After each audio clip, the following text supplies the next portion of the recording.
Hello and welcome to the A-List. I'm Alex Voorhees and my guest today is Samantha Satterthwaite, founder and president of the Walk with Therese nonprofit organization.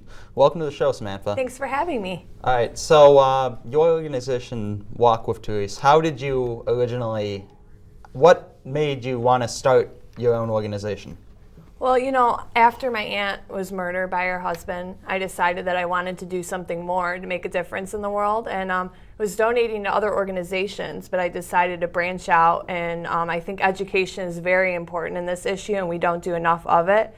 And I think in order to break the cycle, we must educate. So I would like to go into schools or wherever we're needed and to educate on the issue. I think it's very important. So your annual walk is coming up in August. How do you go about organizing something like that? It takes a lot of work, and I can't do it alone, so I have a great team of people to help. I have board members and volunteers who help put a lot of effort into making this a success. Some of the things that go into it is fundraising, so we go throughout all the local towns and we talk about it and we try to raise awareness and get donors for our raffle and just any monetary or any donation really, just to go for our non-for-profit and other non-for-profits in the area. So where do the profits from this walk go? What organizations are? In the past, we've donated to Sarah's Inn in Oak Park and Constance Morris House in the local area. And pretty much they're in charge of combating domestic violence and helping women flee the abusive situations and getting them advocacy and legal support. So we've donated to them in the past, and then we've also donated to a local club, Dash Domestic Abuse Stops Here, and it's part of Dominican, and they bring awareness in the campus about sexual assault and domestic violence. So we've donated to them, and then last year, it was our first year as a non-for-profit, so we put some of the proceeds towards our non-for-profit to educate, and then we donated some of the proceeds to Dash. So you mentioned your organization is recently a non-for-profit. What are some of the differences between a non-for-profit and some of the other organizations out there? Well, a lot of the organizations that we've donated to is the domestic violence agencies, so they work on more outreach and legal advocacy, and we're more on just prevention and awareness and educating. So that's what our non-for-profit's centered around. Our mission is to educate Chicagoland communities on prevention and awareness of domestic violence. So pretty much going anywhere in the community and talking about signs and symptoms and masculinity, media, and how this all plays a role in this issue. And then also empowering survivors is really important. We need to make sure that we have a safe place for survivors to go and talk about the issue and just be able to open up, because the issue is still a very private issue. So we need to make it more public. So when the Walk with Therese isn't going on for the rest of the year, what other services and events do you provide and do for the communities?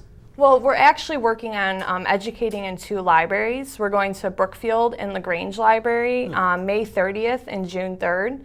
And so that's where we'll be educating and talking about the issue, and a couple of my board members will be educating, and one of my board members will be sharing her personal story of how she escaped abuse. So I'll also be sharing my aunt's story there as well. So we try to get in the community and educate wherever we can. We've gone to a church before and have educated, and so we just try to open it up. Been all over the place. Yeah, we would like to expand it and do more. So whoever needs us to come educate, we're always open to that. So when you talk about education, what kind of things would be discussed and shown in a regular, like, say, an educational seminar or session?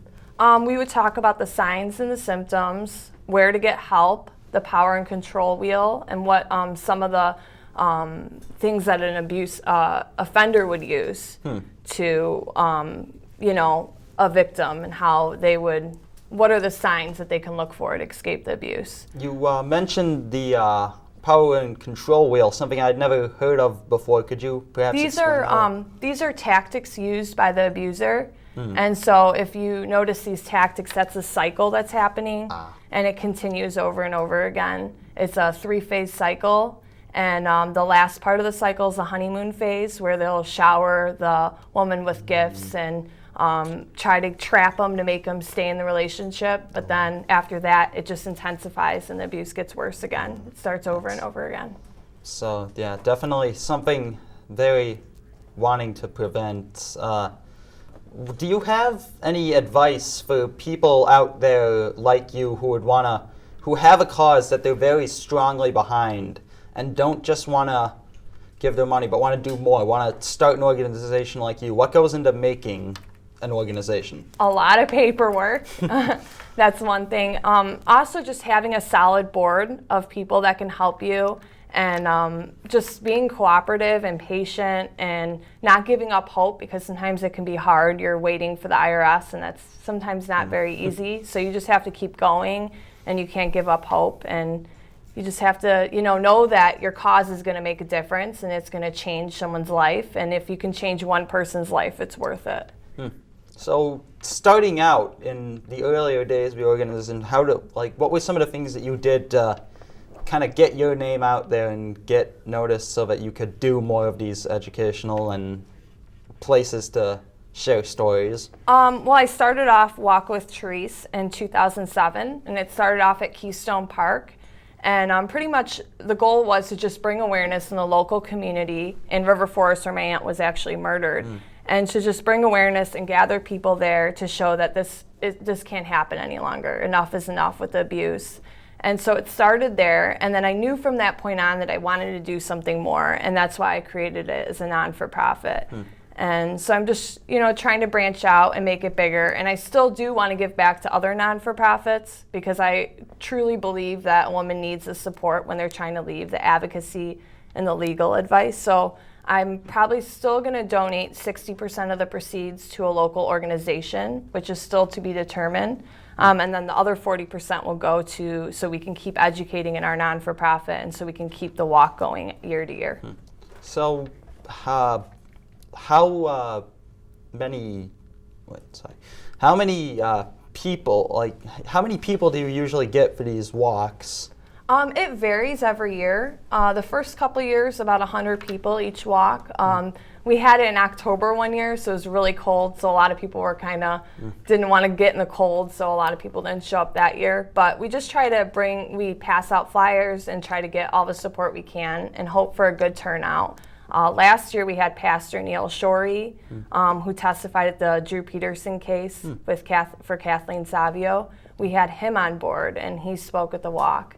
And so we decided that we were going to possibly have it back at our original setting at Keystone. And I think that it's a good feeling, a good atmosphere there. So we decided to keep it at Keystone instead of having it at Dominican University, where we had it last year. So for people who want to get behind your cause or are interested in doing something, is there a place they can go to participate in the walk or register? Yeah, we actually have early registration. It's $20 if you register early, and the deadline's August 9th. So if you can go on our website, it's walkwiththerese.org.